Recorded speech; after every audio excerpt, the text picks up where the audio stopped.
오늘 하나님의 말씀은 마태복음 15장 21절에서 28절까지의 말씀입니다. 27절 한 절을 봉독하겠습니다.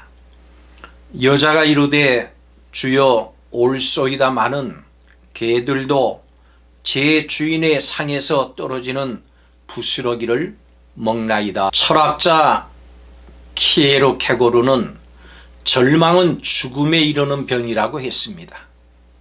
인간은 희망을 잃어버릴 때 미래를 잃어버립니다. 그렇지만 소망을 가지고 있는 한 어떤 불우한 환경 속에서도 얼마든지 견딜 수가 있습니다. 밤이 깊을수록 새벽이 가까운 것입니다.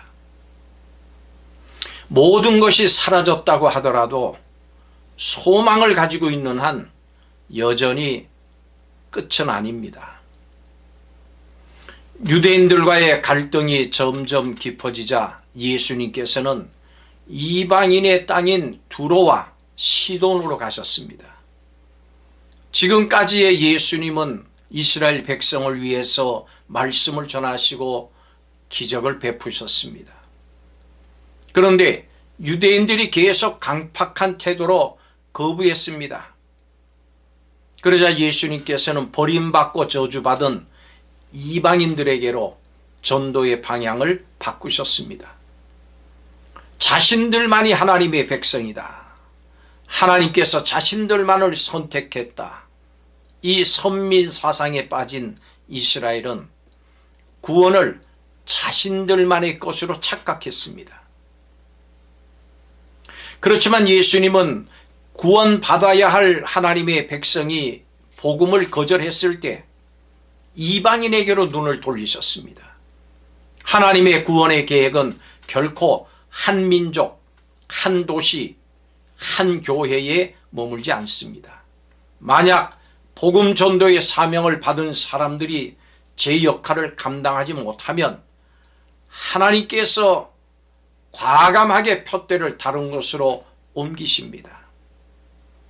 그렇기 때문에 우리는 어떤 편견이나 제한 없이 복음이 땅끝까지 전파될 수 있도록 힘써야 됩니다.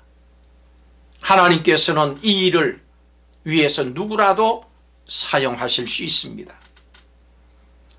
예수님께서 오셨다는 소식을 들은 가나안 여인은 일생일대의 좋은 기회를 결코 놓치지 않았습니다. 주위 사람들의 만류 그리고 부끄러움을 무릅쓰고 이 여인은 큰 소리로 예수님께 자신의 딸이 흉악하게 귀신 들렸으니 고쳐달라고 부르짖었습니다. 그렇지만 예수님께서는 이전과는 다르게 침묵으로 일관을 하시다가 나중에는 다소 모욕적인 극언까지 사용하셨습니다. 자녀가 먹을 떡을 개들에게 주는 것이 마땅하지 않다고 말씀하신 것입니다. 왜 온유하신 예수님이 갑자기 냉정한 모습을 보이실까요? 그 이유는 이 여인의 믿음이 어느 정도인가를 달아보고 싶으셨기 때문입니다.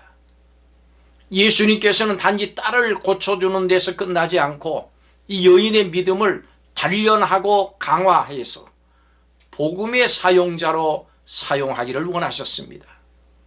인간의 생각과 하나님의 생각은 전혀 다릅니다.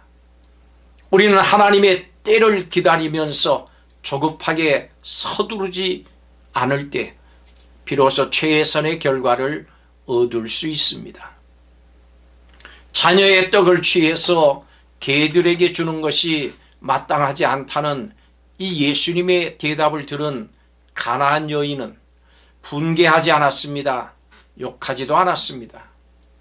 또 낙심해서 돌아갈 생각도 하지 않았습니다. 오히려 개들도 주인의 상에서 떨어지는 부스러기는 먹는다고 말하면서 더욱 겸손하고 간절한 마음으로 예수님의 도우심을 청했습니다.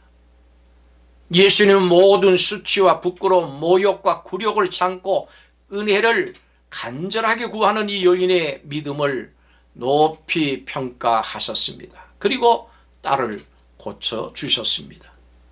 상황과 조건에 따라서 흔들리는 믿음은 참된 응답과 복을 받을 수가 없습니다. 그렇지만 인간적인 자존심을 버리고 남은 은혜, 부스러기 은혜라도 기꺼이 받고자 하는 절박하고 간절한 마음이 있을 때, 그리고 반드시 고쳐주시는 분에 대한 믿음이 있을 때 하나님의 구원과 역사를 경험하게 됩니다. 믿음의 길에서 여러분 어려움이 닥칠지라도 중도에 탈락하면 아무 상급이 없습니다. 아무리 힘들고 어려워도 성도는 끝까지 견뎌야 합니다. 끝까지 견디는 자는 하나님 나라 성전에 기둥되게 하시겠다고 약속하셨습니다. 고난과 역경은 위대한 믿음의 도약과 성숙을 위해서 주어진 거룩한 디딤판입니다. 주님 다시 오실 때까지 한결같은 믿음을 가지고 나가서 참된 영광 가운데 들어갈 수 있기를 예수님 이름으로 축원합니다. 기도드리겠습니다.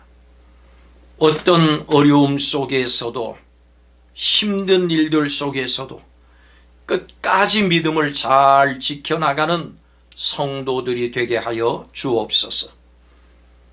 우리 성도들에게 굳건한 흔들리지 않는 믿음을 허락해 주옵소서. 이러한 믿음으로 무장하는 성도들이 되게 하여 주옵소서. 예수님의 이름으로 기도하옵나이다. 아멘.